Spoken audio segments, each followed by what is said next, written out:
చైత్ర కృష్ణ ఏకాదశిని పాపమోచన ఏకాదశి అంటారు. ఈ వ్రత మహత్యం వైశోత్తర ప్రాణంలో ఉంది. శ్రీకృష్ణుడు ధర్మరాజు ప్రార్థన మేరకు ఏకాదశి మహత్యాన్ని చెప్పుచున్నారు. ఒకనాడు మాంధాత అను చక్రవర్తికి లోమస మహర్షి చెప్పిన మహత్యం నీకు చెప్పుచున్నాను. చైత్రరథం అనే వనంలో శవన మహర్షి కుమారుడైన మేధావి అను ముని తపస్సు చేస్తూ ఉండేవాడు. ఆయన యవ్వనంలో ఉన్నాడు. మంజుఘోష అని పేరు గల అప్సరస మేధావి మహర్షిని చూసి వ్యామోహించి లోబరుచుకుంది. యవ్వనంలో ఉన్నందువల్ల మహర్షి కూడా అంగీకరించాడు. కొంతకాలానికి మంజుఘోష దేవలోకానికి వెళ్ళదలిచి మహర్షిని మా పుట్టింటికి వెళతానని అడగగా అప్పుడు ఆయన ఒకరోజుకేనా అన్నారు. దానికి మంజుఘోష ఇప్పటికి 57 సంవత్సరాల పైన 9 నెలలు గడిచాయి అని చెప్పింది. మహర్షి ఇన్ని సంవత్సరాలు సంధ్యావందనము అనుష్ఠానం మాని సమయం గడిచినట్టు తన ధ్యానంలో తెలుసుకున్నాడు.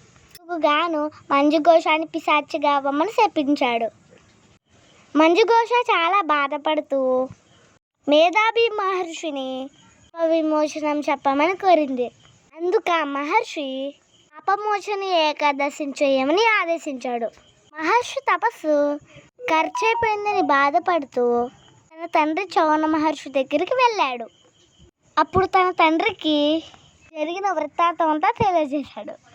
తన తండ్రి సూచన మేరకు తిరిగి తన తపశక్తిని సంపాదించడానికి పాపమోచన ఏకాదశి వ్రతాన్ని చేశాడు. ఈ వ్రత ప్రభావం వలన మంజుఘోషకు పిశాచి రూపం నుంచి విముక్తురాలైంది. మేధావి మహర్షి కూడా తన పూర్వ వైభవాన్ని తిరిగి పొందాడు.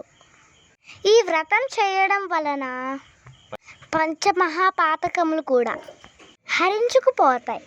వ్రత మహత్యాన్ని చదివిన వారు వినిన వారు 1000 గోవులను దానం చేసిన పుణ్యఫలం లభిస్తుందంట.